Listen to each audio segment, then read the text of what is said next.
Financing or new Civic only $259 a month. Act now and spring on the savings at Roper Honda. Right now at 6, Joplin Road District faces possible dissolution as officials address community concerns at the public meeting. And we have an alert day today and tomorrow. Strong to severe thunderstorms, all hazards possible. We'll have a look at that forecast for you coming up. Plus, entrepreneurial dreams take center stage at MSSU as students and business owners compete for thousands in startup cash.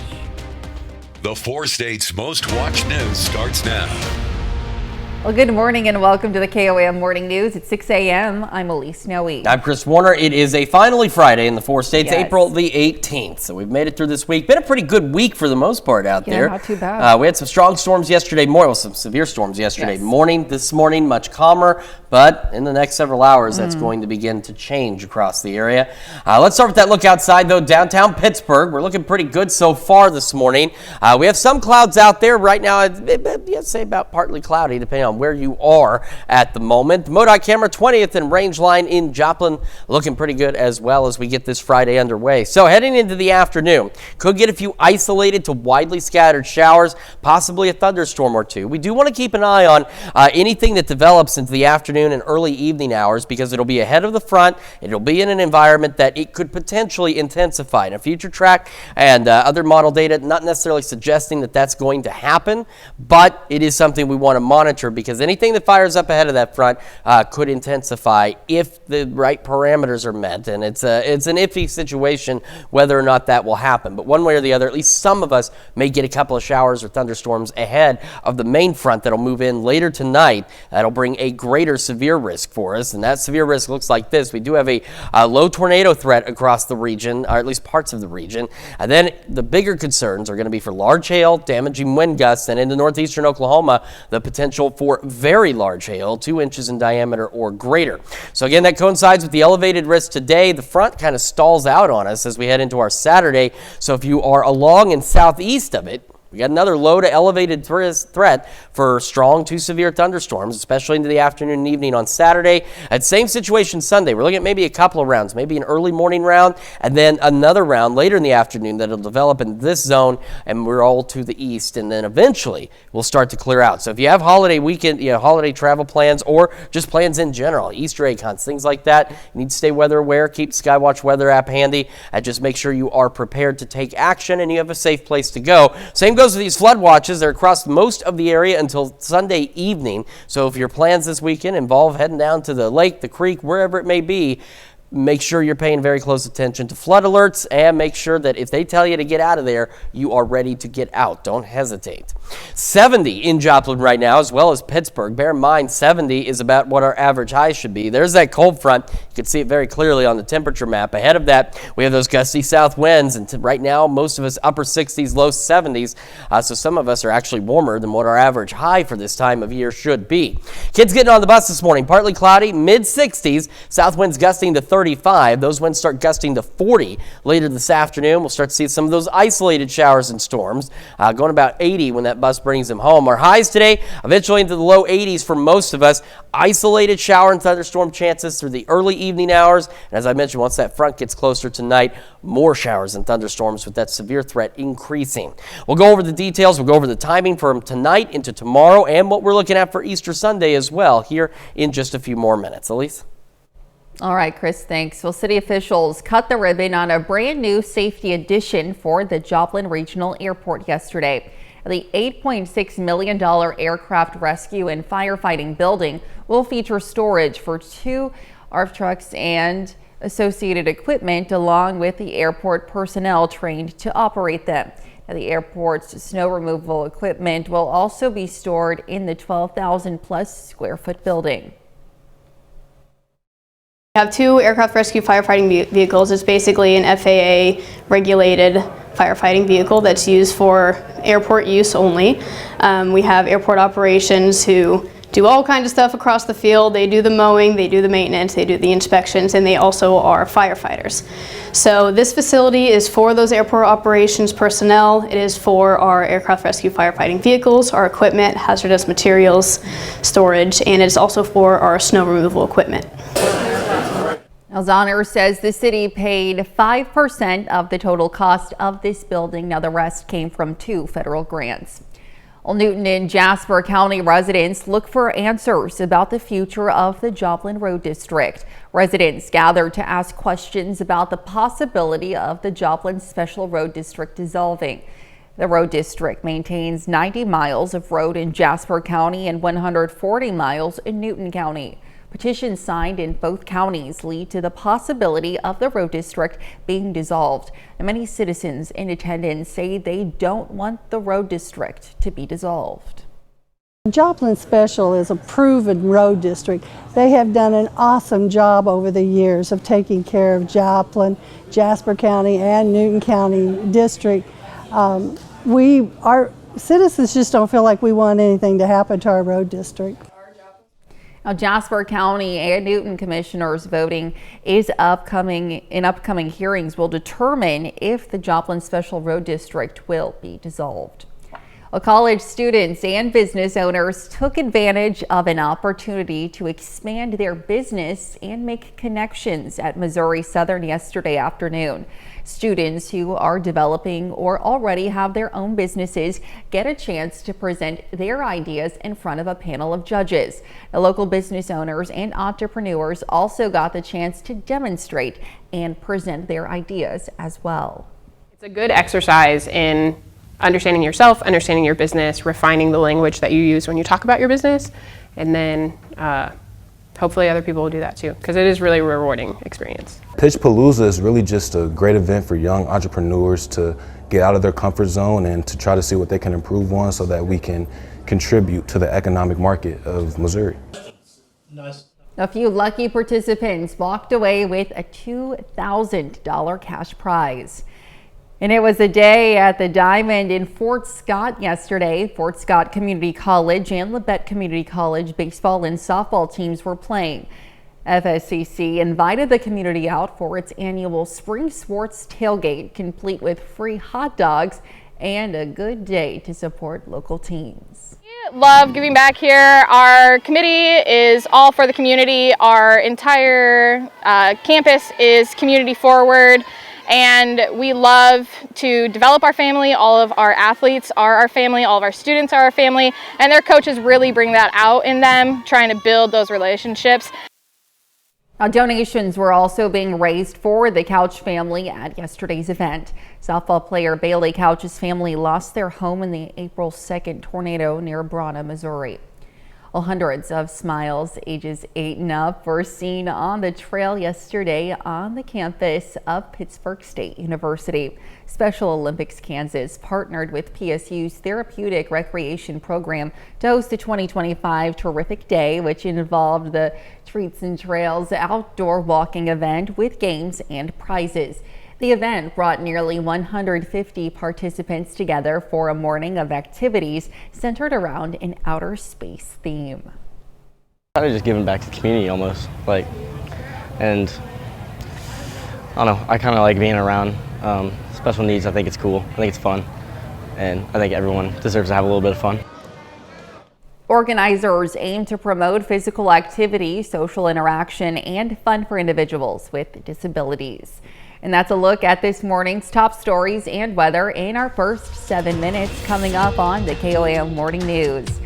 Well, more than 1,000 international students and graduates in the U.S. have had their visas revoked. Plus, 2 people were killed and 6 others were taken to the hospital after a student opened fire on the campus of Florida State University. And Chris Warner returns with another look at your Friday forecast. You're watching the KOAM Morning News. We'll be right back, but first, here's a live look from the Freedy Goebel Jr. Memorial Park in Mulberry, Kansas. Well, topping Nation Watch this morning, Thursday, a federal judge ruled the Social Security Administration could not grant the Department of Government Efficiency sweeping access to sensitive records. Now, this new preliminary injunction extends previous restrictions placed on DOJ's access to Social Security data. Now, the judge said the Trump administration hasn't made it clear why DOJ needs unfettered access to personal, sensitive, and private information of millions of Americans. Now, this ruling sets the stage for the case to be appealed. Well, more than 1,000 international students and graduate students have had their visas revoked by the Trump administration. And that's according to university statements and spokespersons. The students are from more than 130 schools in at least 40 states. Only a handful of the universities said they knew why their students' visas were terminated. Federal officials have not specified the reason, but Secretary of State Marco Rubio has repeatedly said that some behavior will not be tolerated, including participating in protests. Now, it's unclear if all of the students whose visas have been terminated must immediately leave the country or if they can stay to continue their education. This morning, the search for a motive after police say a student opened fire on the campus of Florida State University yesterday afternoon. Now, this happened in Tallahassee, and 2 people were killed, 6 taken to the hospital. The suspect is in custody. Jared Hill has the latest. Horror on the campus of Florida State University. Oh my gosh. Students scrambled for safety as a man opened fire Thursday. Holden Mendez says he ran once he saw the shooter. As soon as I thought I was in a somewhat safer position, i.e. out of the immediate sight of the gunman, I said, okay, need to start getting people to call 911. Officers swarmed the campus as some students hid in classrooms. My teacher didn't necessarily know what to do because she was from Canada, so she hadn't been trained in that before. So the students and I kind of just took over control of the situation. 2 people were killed, neither students. 6 others taken to the hospital, including the suspected gunman. Authorities identified him as 20-year-old Phoenix Eichner, an FSU student and the stepson of a Leon County Sheriff's deputy. Unfortunately, her son had access to one of her weapons, and that was one of the weapons that was found at the scene. FSU student Lainey Montgomery says she also went to middle and high school with the suspect. He was very isolated. President Trump offered condolences. This latest school shooting has reignited conversations about gun safety. The Florida legislature is coincidentally considering removing laws enacted after the 2018 Parkland High School shooting. The gun doesn't do the shooting, the people do. I have an obligation to protect the Second Amendment. I ran on the Second Amendment. At FSU, the campus is turning to healing, a free meal, and a growing memorial. It's little things like this that, kind of help distract us a little bit. Marking a day many will never forget. Jared Hill, CBS News. Well, FSU canceled classes through the end of the week. Court records obtained by CBS News showed the suspected shooter had been at the center of a years-long custody battle between his father and birth mother. That's a look at some of today's top national stories. Here's Chris with a look at your forecast. We've got an alert day today into tomorrow for the potential for strong to severe thunderstorms. We're also concerned with flooding as we head into the holiday weekend. Well, the latest on your forecast here in just a few more minutes. Well, getting on skis can be scary for anyone, especially for someone who can't see where they're going. But 6 brave skiers from Sacramento's Society for the Blind strapped in and enjoyed the ride. Bradley Halblieb explains. Perfect. Buckling boots, strapping in, and gliding down the mountain is a rush skiers and snowboarders love. But for a few at Palisades Tahoe Thursday, it's not just about the thrill, it's about trust, bravery, and something you don't see every day, but feel.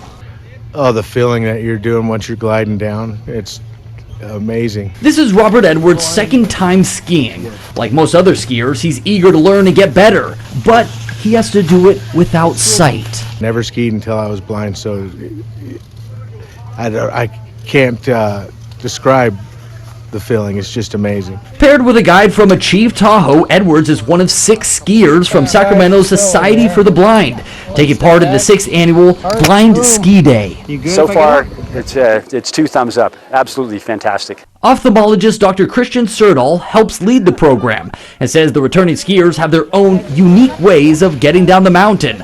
Some rely on verbal cues from guides while others use a pole for support. We're spending a day with these folks that are no different than you or I. I mean, they just need a little extra help to get up here. Once they're up here, they have a great time. And it's moments like that, helping someone experience snow for the very first time, that keeps Dr. Serdahl coming back.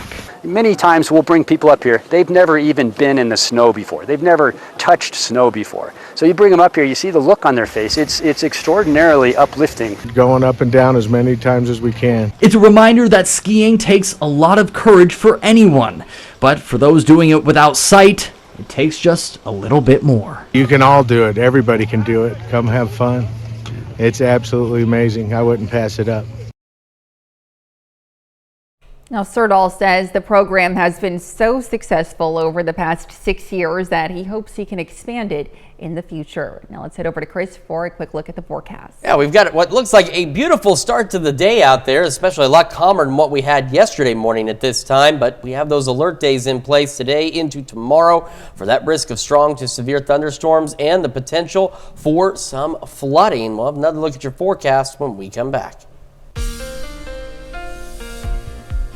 Welcome back to the KOAM Morning News. It's coming up on 6:23 now on this Friday morning. We're starting with these flood watches. A reminder, these run until Sunday evening. So if you are planning anything this weekend that involves going outdoors near any kind of water, or if you know where you're heading, maybe to visit some family is a flood-prone area, you need to make sure you're paying extra attention to potential flood warnings. And if you're told to get back from a creek, the lake, whatever the case may be, as we're expecting torrential amounts of rainfall starting tonight through Sunday across the area. That also comes with an attendant risk for strong to severe thunderstorms. Now for today, we have a low tornado risk across the southeastern half of our area. Our greater concern so far is with large hail and damaging wind gusts, and in northeastern Oklahoma, those little hatch marks indicating the potential for very large hail, 2 inches in diameter or greater. So here's what we're looking at on the future track.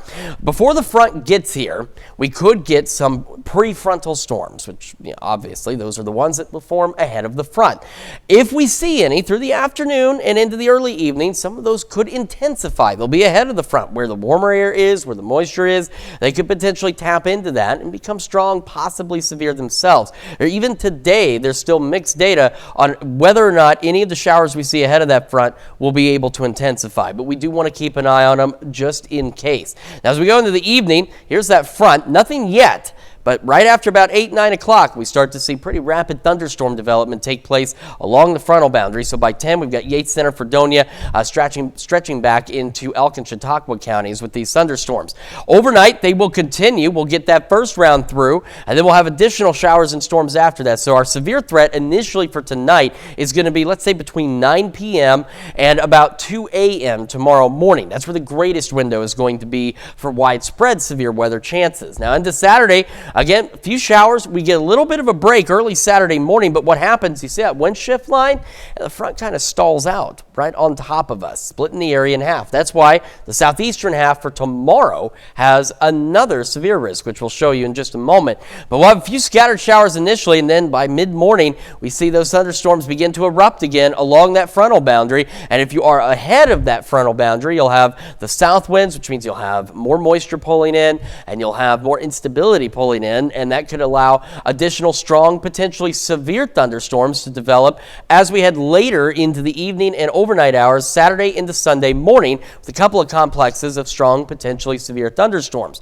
Sunday morning starting wet, lots of rain, thunderstorms, future track hinting at least the possibility of a squall line maybe rolling through between, say, let's go with 7 and 11 in the morning on Sunday. So again, if you're doing anything for Easter Sunday, church services, Easter Easter egg hunts, make sure you've got a safe place to go, and those Easter egg hunts really need to be inside because we'll get that line through. Then we'll have scattered showers, couple of thunderstorms through the afternoon, through the late morning. Then early afternoon, we could get additional development along this boundary, so in the eastern half of our area, of more strong, potentially severe thunderstorms, and it won't be until Sunday evening that those thunderstorm chances will finally begin to clear out. So here's what we're looking at. Got our elevated risk today. Tomorrow, we have that low to elevated risk along and southeast of that frontal boundary, and then we have a low to elevated risk in the eastern half of our area for additional development Easter Sunday into the afternoon. For Saturday, there's a low tornado risk right now just clipping parts of Benton County. It's going to be another time of hail and damaging wind gusts being the primary concerns with any activity we see as we go through Saturday afternoon and evening. All right, today, upper 60s to start. Clouds will begin to increase and will go mostly cloudy through the morning, mid-70s by 11 o'clock. Highs today into the low 80s. Again, isolated showers, maybe a rumble of thunder out there through the afternoon. Not everybody will see rain this afternoon. South winds, though, gusting to 40. Overnight tonight, again, after 8, 9 o'clock, that front approaches, thunderstorms begin increasing in coverage. Upper 50s tonight, north winds behind the front, gusting to 25. And then as that front stalls out, gusty winds either out of the south ahead of it or out of the north behind it. Low to mid-60s Saturday, upper 60s on Easter Sunday. Monday, Tuesday next week look pretty good. And then we have another round of unsettled weather from Wednesday into next weekend. That's checking your forecast. We're going to send it over to Lise now with Health Watch. All right, Chris, thanks. Well, scientists are reporting progress in creating a bird flu vaccine. A University of Buffalo study on mice found an experimental vaccine offered complete protection against the virus. Now, doctors say there is still a lot of work to do, but it's an encouraging step forward. Well, the rate of strokes among young people due to unknown causes is on the rise. A study by the American Heart Association found up to half of all ischemic or clot-caused strokes in people under the age of 50 are due to unknown causes. Doctors say young people should be tested for non-typical stroke risk factors, including blood clots, migraines, and kidney or liver disease. And there may be a link between hearing loss and dementia. A study published by JAMA showed treating a patient's hearing loss can actually delay dementia. Now, this may be because when hearing loss goes untreated, it can lead to social isolation, which leads to cognitive decline. Also, struggling to hear could potentially strain the brain, forcing it to work harder. That's a look at Health Watch. We'll be right back. Right now at 6:30, we had a chance to honor and show appreciation for our local heroes who fight to keep us safe every day. And we have an alert day today and tomorrow for severe thunderstorms, all hazards possible, and flooding concerns. We'll go over those details with you coming up. Plus, capes and costumes descend on downtown Joplin as the monthly Third Thursday event invites everyone to embrace their inner hero. The 4 states' most watched news starts now. Good morning and welcome to the KOAM Morning News. It's 6:31. I'm Elise Snowy. I'm Chris Warner. It's a finally Friday here in the 4 states. April the 18th, now just over halfway into this month. Yes. Only 12 more days left, and then it will be May. Wow. It's going to be May. Okay, JT, calm down. Hey, you know, it's always an exciting time. I do enjoy the warm weather. I don't like the hot weather, but right. I do enjoy some warmer weather out there, and it's nice to have. Unfortunately, April, May come with that severe risk as well in our area. We had some pretty nasty storms a couple of weeks ago. Some strong severe thunderstorms yesterday morning. Calmer this morning, but that's going to start to ramp up again as we head into the late afternoon and evening hours tonight. We're going to start though with that look outside. Downtown Pittsburgh, you can see now we got a few clouds. Not long ago that sky was clear. And those clouds will continue to increase across the area. MoDOT camera 20th and Range Line in Joplin looking back to the south. Looks pretty good this morning. Folks getting their day underway ahead of what's going to ultimately be a very active holiday weekend. And that's just, unfortunately, that's the situation we're getting here is the holiday weekend happens to be the one where we start to see our severe threat ramp up a bit.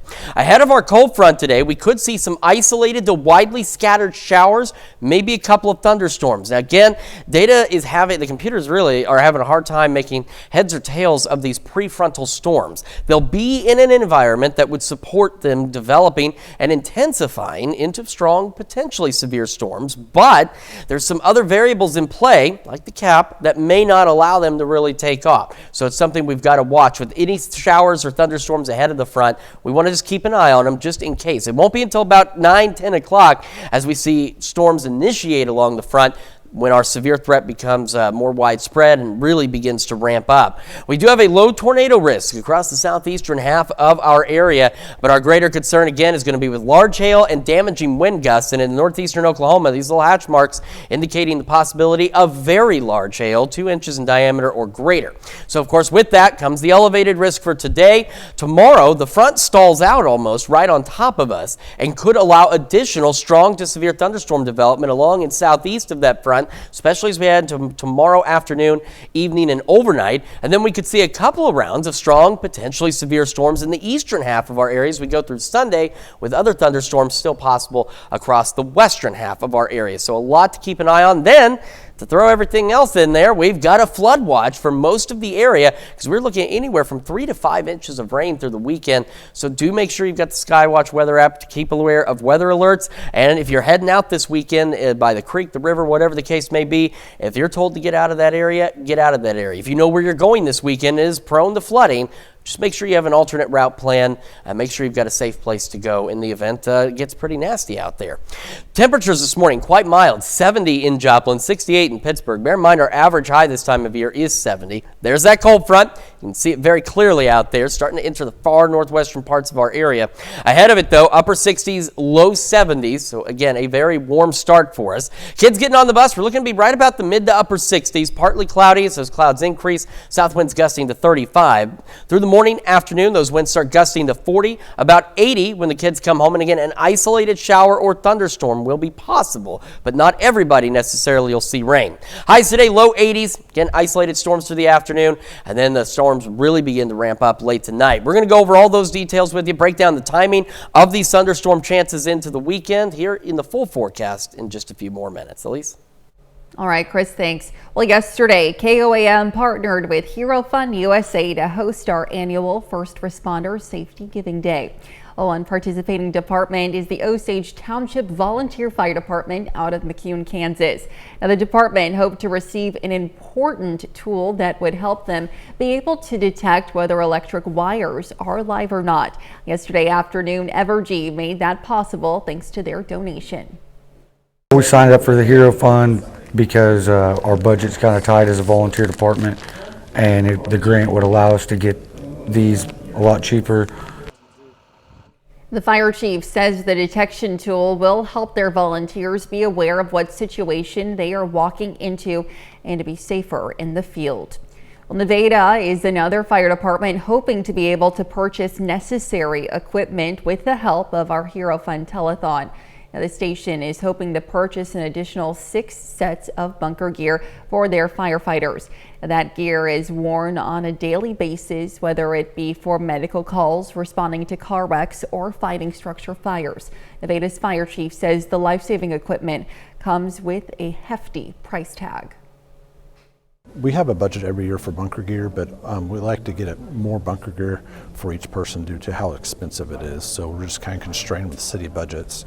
So talking to him, I applied. Bunker gear is about $4,000 per person. Now, he says if they are able to get this additional gear, that it would help all their firefighters have clean and safe equipment when they need it. And like fire departments, police also hope to receive equipment that will help them in their day-to-day operations. Joplin police are seeking to receive a Brink drone that will give them a bird's eye view of situations. The tool will help give the first responders a better look at emergency situations. It was Third Thursday yesterday, which means downtown Joplin was flooded with people, businesses, and performers. This Thursday's theme is Be a Hero, with some people taking the saying and literally dressing up like superheroes. Now, the city of Joplin is also holding several surveys related to recycling and public transportation. And that's a look at our top news stories coming up this half hour on the KOAM Morning News. It's Friday, and of course, that means Shannon Becker joins us with his big 3 stories of the week. And we're tracking thunderstorms for tonight. We'll have what to expect with Chris Warner in the Skywatch Weather Center. You're watching the KOAM Morning News. We'll be right back, but first, here's a live look from the Freddie Goebel Jr. Memorial Park in Mulberry, Kansas.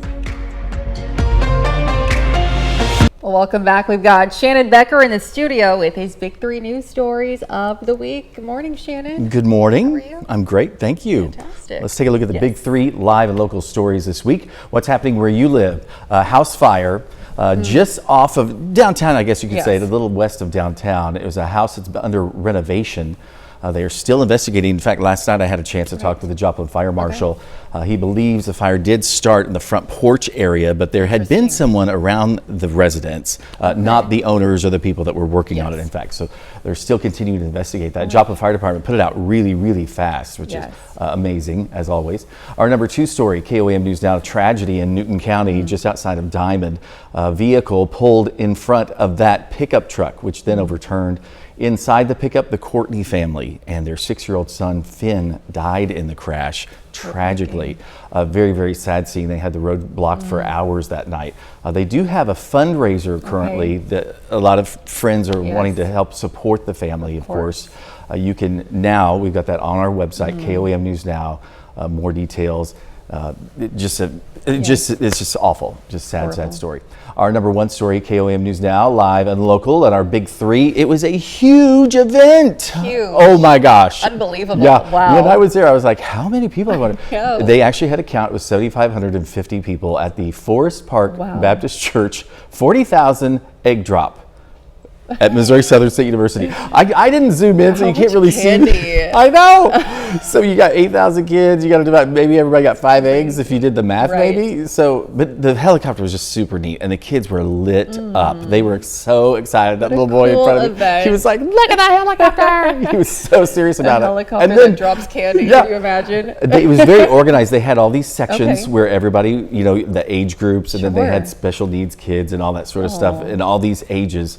So if people went by the rules, it went really, really well. Fantastic. And I just think it was just a fun event, and a lot of people. With so many people. Yeah, That's great. It was just crazy. Turnout. It was crazy. And then our bonus story of the week. You've been talking about it all morning. I was there too last night, the third Thursday. I always like to take video of the neat stuff I see. Of course. There's Remy, little dog there, one of the Joplin firefighters. This is Charlie Davis. Have you seen this before?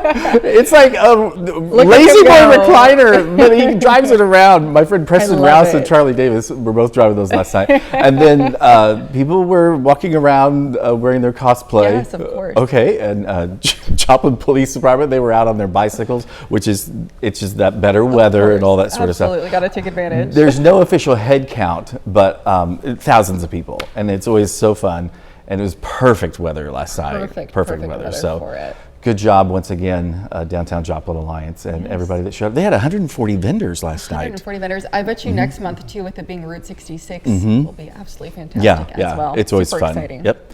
And you can go online and you can, if you want to be a vendor or want to be a part of this next month, you can find it on our website, KOAM News Now. Absolutely. All right, Shannon. Thanks so much for being with us this morning. Happy to have you as always. Stick around. We'll be right back. All right, time for some Friday birthdays in the 4 states. We're going to begin in Joplin with Holland Watts, celebrating birthday number 6. Happy birthday. And in Columbus, a happy 8th birthday to Josh Lassen. And we have Landry Schulte in Seneca, celebrating birthday number 9. Says happy birthday from Mimi and Papa. And happy 15th birthday to Keegan Ellison in Carl Junction. And we have Nate Nading celebrating birthday number 35. It says, we love you. And a happy 56th birthday to Frank Radspinner in Nevada. And heading over to Monkey Island, Terry and Margie Tyree are celebrating not just they are celebrating their birthdays together. They're also married as well, just not sharing their anniversary on the same day. Both of them, though, turning 71. Very special and happy birthday to you. And a happy 81st birthday to Bob Reynolds in Chanute. And Orrin Burns in Nevada, celebrating birthday number 85, says happy birthday from daughter Jeannie, granddaughter Danielle, and grandson-in-law Devin. We love you and hope you have a wonderful day. And a happy 10th anniversary to Jay and Kendra Clements in Carthage. And another anniversary, Brad and Lisa Johnson celebrating their 16th in Thayer. And continuing our list with the happy 46th birthday to Ashley Omi in McCune. And we've got Teresa Wren celebrating another year wiser in Pittsburgh. And of course, a very happy birthday and anniversary to everybody on our list. And if you would like to be on our list or have your family members or loved ones be on our list, Elise has information for you. Yes, you can submit your birthdays and anniversaries to birthdays@koamnewsnow.com. Be sure to include those photos and messages to meet the deadline that you see there at the bottom of your screen, to also include the date of your celebration as well. Very important information as always, and very important information for you folks at home as we head into, unfortunately, the holiday weekend. It's not unfortunate it's the holiday weekend. It's unfortunate that this is when our severe weather season has decided to start to pick back up again after a bit of a lull from a couple of weeks ago with that activity we had, two Wednesdays ago. We got flood watches. These go through Sunday evening for most of the area. I want to emphasize that this is going to be one of those situations where, we're looking at the potential for flash flooding, and we're also looking at the potential for river and creek flooding as well. So if your holiday weekend plans involve you heading out, you're going to a campsite, you're going to the creek, whatever the case may be, make sure you've got the Skywatch weather app, make sure you've got a way to receive any kind of flood alerts, and make sure you're prepared to leave if necessary. Additionally, if you're traveling and maybe you got some family in some rural areas, or you have to take some roads that are a bit flood prone, make sure you're aware of that as well. Turn around, don't drown. We're looking at anywhere from 3 to 5 inches of rain over the next few days. That's a lot of rain in short order, which could cause some serious problems with flooding, which is why we have the flood watches for the bulk of the area. Now, moving on to the other issue we're facing over the next 3 days as well, the severe weather chances. We do have a low tornado risk across the southeastern half of our area today, and then we have greater concerns with large hail and damaging wind gusts out there as well. And in Oklahoma, northeastern Oklahoma, see these hatch marks indicating the possibility of very large hail, 2 inches in diameter or greater. So that's something else we have to keep an eye on. That's why we have our alert day today into tomorrow as well. Now, here's where it gets interesting. See, by noon, we got some of these little showers out there. We're looking at, and you can see they're widely scattered, very isolated, but just out there as we head through the afternoon, early evening hours. These are some isolated showers, a couple of rubbles of thunder that could develop ahead of the front. We've got to watch it. It looks like there's going to be too much capping in place initially into the afternoon for these to do much, but there's at least a remote possibility that a couple of them could try and intensify and become strong to severe on their own. So we do want to watch these pretty closely into the afternoon and evening. The greater severe risk, the more widespread severe risk, comes as we head after about 9 o'clock tonight when that front triggers these thunderstorms. So here we are at 10. So Yates Center, Fredonia, Elk, Chautauqua County, so Howard, Sedan.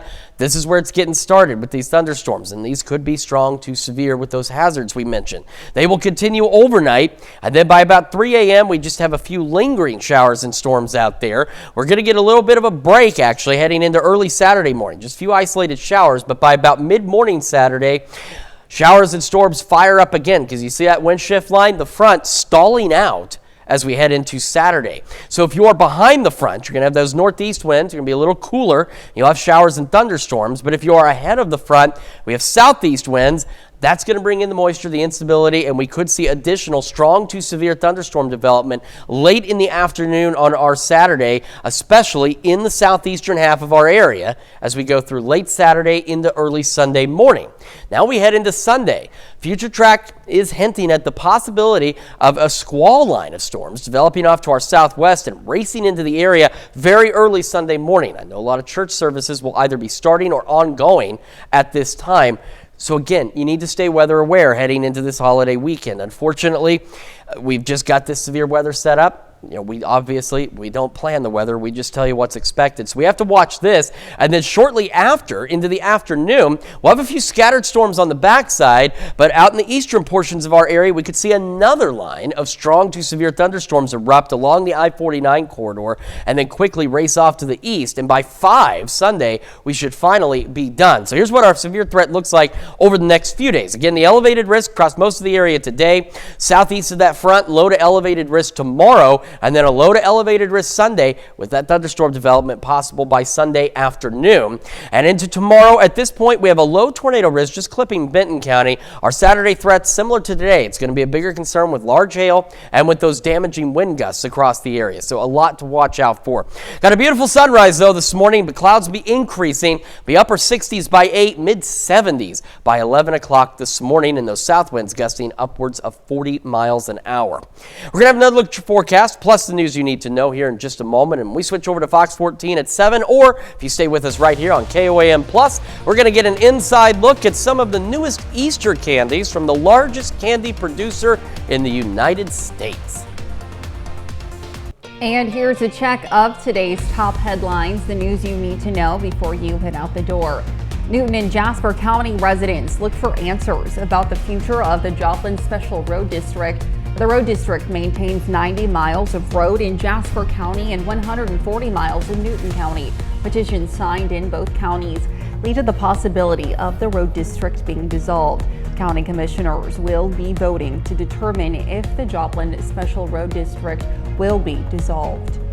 City officials cut the ribbon on a brand new safety addition for the Joplin Regional Airport. The $8.6 million aircraft rescue and firefighting building will feature storage for 2 ARF trucks and associated equipment, along with the airport personnel trained to operate them. And KOAM partnered with Hero Fund USA to host our annual First Responder Safety Giving Day. And thanks to your donations, multiple departments will be able to receive the equipment needed to help.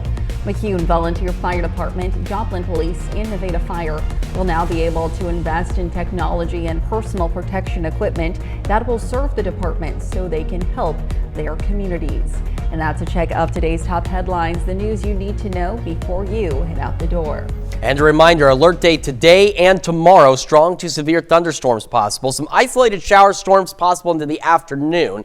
And we'll have temperatures into the low 80s, gusty south winds pushing 40 miles an hour, and otherwise mostly cloudy skies. Not everybody will see rain into the afternoon. After about 8, 9 o'clock, the front approaches, and that sets off our more widespread thunderstorm chances, and our severe threat ramps up at that point as well. Back into the upper 50s tonight, north winds behind the front gusting to 25. We have a flood watch that runs through Sunday evening, so flooding another concern we have. Strong, potentially severe thunderstorms possible against Saturday evening, and then again Sunday morning and Sunday afternoon. So just make sure you are staying weather aware this holiday weekend. Absolutely.